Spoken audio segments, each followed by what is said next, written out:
नमस्कार, times of Swaraj में आप सबों का स्वागत है और मैं हूं संतोष सिंह।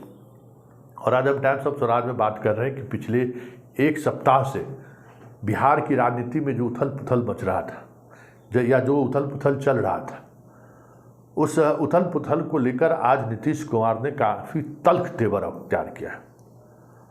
भले वो मीडिया से दूरी बनाए हुए हैं, मीडिया के सवालों से बच रहे हैं, ये अलग बात है, लेकिन आज महागठबंधन विधायक दल की बैठक थी जिसमें तमाम विधायक बैठक में मौजूद थे, विधान पार्षद मौजूद थे और नीतीश कुमार आज कुछ ज़्यादा ही आक्रामक दिखे। और ऐसे तमाम नेता जो कहीं न कहीं दल की और या पार्टी का या गठबंधन की मर्यादा को तोड़ते हुए नजर आए हाल के दिनों में, उन पर जमकर उन्होंने भड़ास निकाली है। और ख़ास करके सुनील सिंह जो विश्वमान के चेयरमैन हैं और कह सकते हैं आप आरजेडी के विधान पार्षद हैं, लालू परिवार के काफ़ी करीबी हैं, उनको उनका दम्भ भी है कि हम लालू परिवार के बहुत करीब हैं। तो आज नीतीश कुमार ने उनका सब कुछ कर दिया, सारा कुछ उनको उतार दिया उसी बैठक में जो 48 घंटे से माहौल बना कर रखे हुए थे। और चुपचाप लालू परिवार सुनील सिंह के उस अपमान को सहते रहा है। यही राजनीति है। और राजनीति में जब कोई व्यक्ति किसी के साथ होता है तो इतनी समझदारी उनको होनी चाहिए कि हमें क्या करना है, हमें किस तरीके से राजनीति करनी है और किस मिजाज में राजनीति करनी है। लेकिन सुनील सिंह इस राजनीति को समझ नहीं पाए और वो लगातार वो चीज़ें करती रह गए जो अगर लालू परिवार की सहमति भी रही होगी तो आज लालू परिवार के मौजूदगी में ही नीतीश कुमार ने उन पर वो कई तरह के आक्षेप के बाद जिस भाषा का इस्तेमाल उन्होंने किया, आज उन्हें पता चल गया होगा कि राजनीति क्या होती है। सुधाकर सिंह भी इसी भ्रम में जी रहे थे कि लालू जी उनके चचा हैं और लालू जी समझा कर कहे थे कि तुम जाओ मंत्रिमंडल का शपथ लो, नीतीश कुमार कुछ तुम्हारा नहीं बिगड़ सकता, तुम अपना काम करो अपने अंदाज में। लेकिन सुधाकर सिंह भी उस राजनीति को समझ नहीं पाए कि जो राजनीति लालू परिवार पिछले कई दशक से बिहार में करते आ रहे हैं, उन्हें हर राजनीति में एक मोहरा उनको चाहिए, समय समय पर उस मोहरे का वो इस्तेमाल करते हैं। और पिछली बार सुधाकर सिंह इस्तेमाल हुए, इस बार सुनील सिंह इस्तेमाल हुए और इतनी बुरी तरह से इस्तेमाल हुए कि आज दोनों, हमें लगता है कि इस प्रदेश की राजनीति में हाशिए पर तो चले ही गए हैं, लेकिन जिस अंदाज में उनकी सफाई हुई है, आज वो कहने की भी स्थिति में नहीं कि हम लालू परिवार के करीबी हैं और हमारे पिताजी आरजेडी के प्रदेश अध्यक्ष हैं, या फिर सुनील सिंह भी आज ये कहने की स्थिति में नहीं है कि हम तो लालू प्रसाद के परिवार के काफ़ी करीबी हैं। लेकिन चलिए, लेकिन बात अगर इससे आगे बढ़ेगी तो फिर अशोक चौधरी पर भी कहा गया अपरोक्ष रूप से, वो भाषा का तलखी अशोक चौधरी को लेकर नहीं दिखा नीतीश कुमार में, लेकिन जो तलखी सुनील सिंह को लेकर दिखा। तो जरा सुनिए पहले किस मीटिंग की तस्वीर आप देख रहे हैं। उस मीटिंग के खत्म होने के बाद सुनील सिंह और अशोक चौधरी क्या कह रहे हैं मीडिया से, जरा सुनिए। सुने होंगे तो आप भी बता सकते हैं, हम तो ऐसा नहीं सुने हैं। तो आप मिले थे उनसे, अमित शाह से विभागीय मीटिंग सारे पर काम कर रहे हैं। क्या आप बीजेपी के सारे पर काम कर रहे हैं? ऑपरेटिव मिनिस्टर हैं भारत के, बिस्कोमान के भी मिनिस्टर वही हैं। सरकारी कार्यक्रम, भारतीय राष्ट्रीय सहकारी कार्यक्रम में वो आए हुए थे। मैं उसके बोर्ड में भी डायरेक्टर हूँ। 1 तारीख को पूरे देश का कोऑपरेटिव कांग्रेस हुआ, उसमें माननीय प्रधानमंत्री जी आए, अमित शाह जी आए और उस फोटो को मैंने अपने पेज पर लगाया है।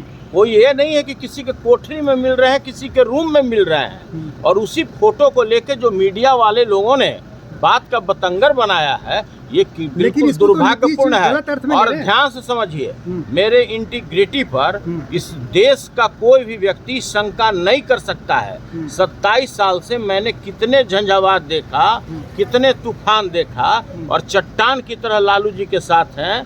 कल भी थे, आज भी हैं, और जब तक जिंदा हैं तब तक हैं।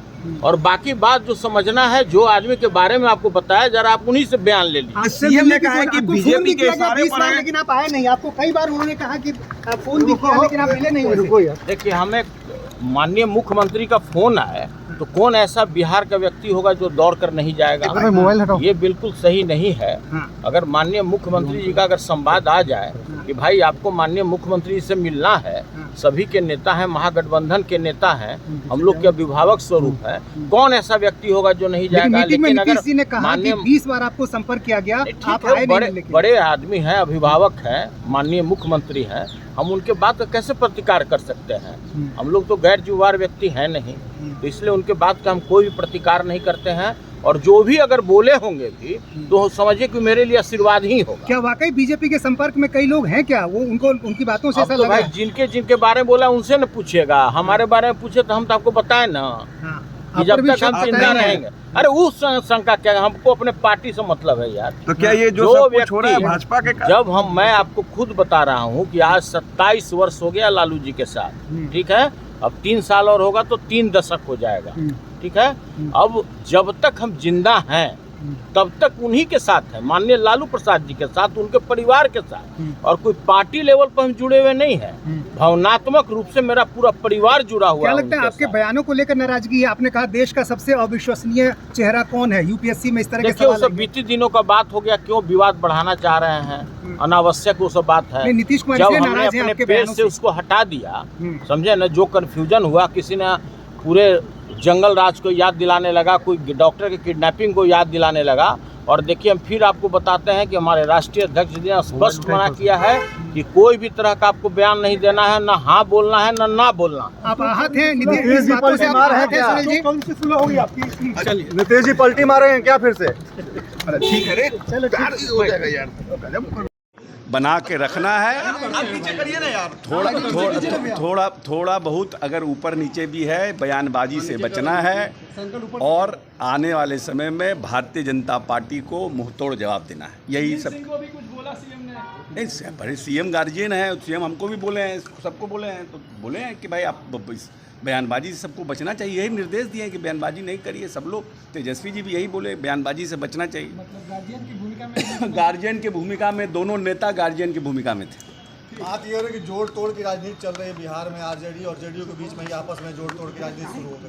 जेडीयू आरजेडी के बीच में विलय की बात हो रही है कि जेडीयू का आरजेडी में विलय होगा। क्या इस तरह की बातें हैं क्या?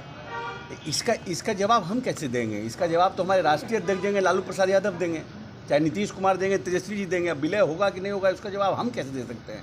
अगर ऊपर कैसा, हम लोग को तो जानकारी भी नहीं है, विलय की ऐसी कोई जानकारी नहीं। सब तो र्यूमर उड़ाया जा रहा है, ये सब र्यूमर उड़ाया जा रहा है। भारतीय जनता पार्टी क्योंकि जानती है कि बिहार में उसका बेस खत्म हो गया है, तो ये सब र्यूमर, रोज नया र्यूमर उड़ा के इससे झंझट उससे झंझट। अब आप लोग भी 24 घंटा वाला चैनल है, हमारा सब बयान लेते हैं, फिर सुनील जी से बोलते हैं अशोक जी ये बोला, फिर बोलते हैं सुनील जी ये बोला, अशोक जी आप। इसीलिए सुनील जी अच्छे मित्र हैं।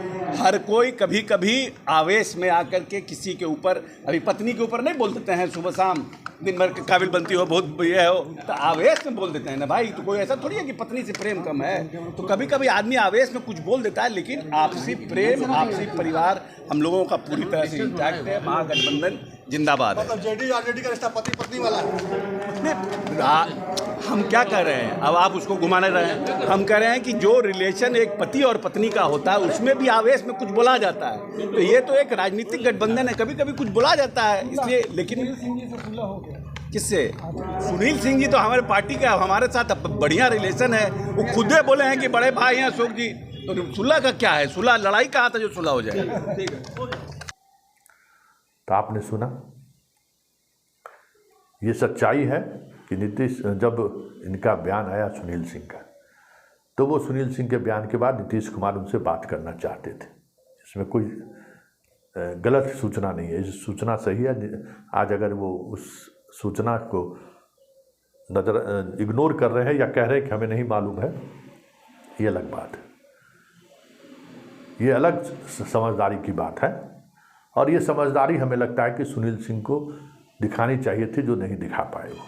देखिए, राजनीति में दुश्मनी होती है। सुनील सिंह से नीतीश कुमार का 36 का आंकड़ा रहा है, और आज से नहीं, सुनील सिंह के उस बयान से भी लग गया होगा कि 19 वर्षों से हमारे पीछे लोग पड़े हुए, हमारा क्या बिगा। मतलब आज चलते चलते भी उन्होंने ये बातें कह दी हैं।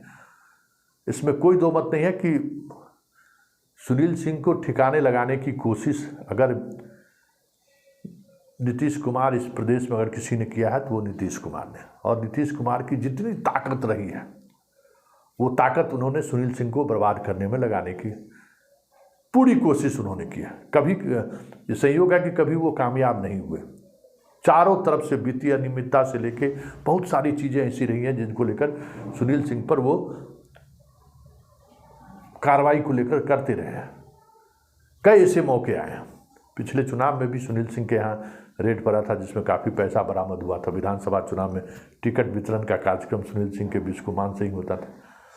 उस दौर में भी सुनील सिंह को घेरने की कोशिश हुई थी, लेकिन सुनील सिंह बच गए।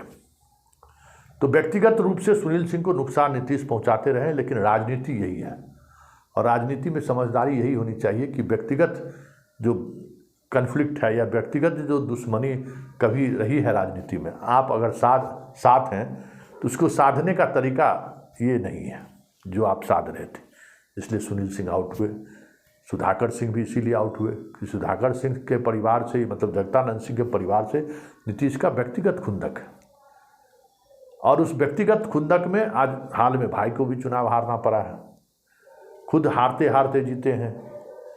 तो कई ऐसी चीज़ें हैं जो नीतीश कुमार व्यक्तिगत खुंदक की वजह से उसको अपने तरीके से इलाज करते रहते हैं।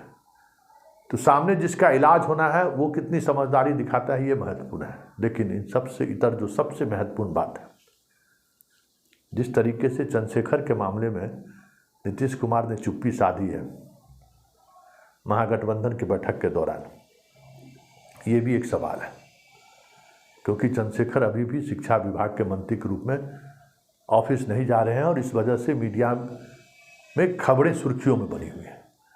तो फिर चंद्रशेखर पर चुप्पी क्यों, बड़ा सवाल है। इसी तरीके से अशोक चौधरी ने एक जो पोस्ट किया है बूढ़ा शेर वाली, उस पोस्ट की चर्चा तक नीतीश कुमार ने नहीं की, जबकि नीतीश कुमार के पास ऐसी सूचना नहीं होगी, ये संभव भी नहीं है। ज़रा उस पोस्ट को आप भी देख लीजिए, और उस पोस्ट का मतलब क्या है ज़रा आप भी निकालिए। किसको कह रहे हैं अशोक चौधरी?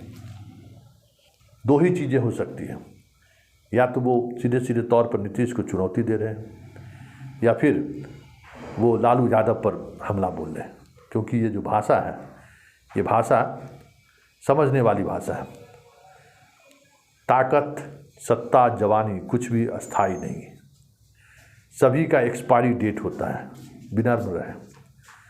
और एक बूढ़ा शेर का तस्वीर उन्होंने लगाया जो आप देख रहे हैं, इसका मतलब क्या है, और इस पर नीतीश की चुप्पी का मतलब क्या है, ये भी समझने की जरूरत है। सुनील सिंह की गुनाह जितनी बड़ी थी, उससे कम बड़ा गुनाह अशोक चौधरी का नहीं है, लेकिन इस मामले में नीतीश ने चुप्पी साध ली। जबकि ये पोस्ट जिस समय इन्होंने किया है, उस समय में वो दरभंगा और मधुबनी में के कार्यक्रम में थे, और उस कार्यक्रम के बीच में इन्होंने पोस्ट किया है। हालांकि कुछ तस्वीरें वहाँ भी सामने आई हैं, ज़रा इस तस्वीर को गौर कीजिए। ये फातिमी की बेटी के शादी का है। अशोक चौधरी कहाँ देख रहे हैं और नीतीश कहाँ देख रहे हैं? तो इस बॉडी लैंग्वेज को भी समझने की ज़रूरत है। लेकिन नीतीश इसके बावजूद भी अशोक चौधरी को लेकर खामोश क्यों है? वैसे अक्सर कहा यह जाता है कि नीतीश कुमार जब ऑपरेशन करते हैं तो उस ऑपरेशन में मरीज को दर्द नहीं होता है, तो इस स्थिति में वो पहुंचा देते हैं कि वो चीखने और चिल्लाने की स्थिति में भी नहीं रहते। तो सुनील सिंह पर जो उन्होंने कहा है और जो अशोक चौधरी पर उन्होंने चुप्पी साधी है, क्या आने वाले समय में बिहार की राजनीति में कुछ और भी देखने को मिलेगा? क्योंकि उन्होंने कहा है जेल जाने से डरना है तो आप चले जाइए। आपको अगर ये लगता है कि भ्रष्टाचार के मामले में या कोई जेल गया नीतीश साथ में रहेगा, नीतीश कभी साथ नहीं देगा। जो किए हैं उसका खामियाजा भुगतने के लिए तैयार रही है। तो क्या अशोक चौधरी को लेकर चुप्पी आने वाले समय में किसी और के निशाने की तो बात नहीं है, या फिर ये चुप्पी अशोक चौधरी के लिए आने वाले समय में कुछ नए तरीके की चीज़ों के साथ तो सामने नहीं आएगी। देखिए आगे आगे होता है क्या। लेकिन आज की बैठक के बाद अब देखना ये है कि इस तरीके की बयानबाजी बंद होती है कि नहीं, क्योंकि शक्ति यादव भी और भाई वीरेंद्र ने भी सुनील सिंह से पहले काफ़ी तल्खी दिखाई थी चंद्रशेखर के मामले में, लेकिन उसको लेकर आज नीतीश ने खामोशी साधी, निशाना पर सिर्फ सुनील सिंह रहे। अब देखिए राजनीति यही है, और नीतीश की राजनीति को समझना है तो देखिए कि वो किसके सहारे कहाँ टारगेट ले रहे हैं। मतलब सीधे बड़ी मछली पर उन्होंने टारगेट लिया है जो लालू परिवार के सबसे करीबी है। तो समझ सकते हैं क्या हो रहा है, क्या होने वाला है, और बिहार की राजनीति किस दिशा में जा रही है, इसको भी समझने की ज़रूरत है। वैसे हरिवंश से मुलाकात ने ये तो साबित कर दिया, या यूँ कहें कि हरिवंश से मुलाकात ने 23 जून को जो एक समाबद्ध थी राष्ट्रीय फलक पर नीतीश कुमार को लेकर, और पिछले 7-8 दिनों के दौरान जो चीज़ें सामने आई हैं उसमें तो कोई दो मत नहीं है कि नीतीश का वो ग्राफ काफ़ी गिरा है।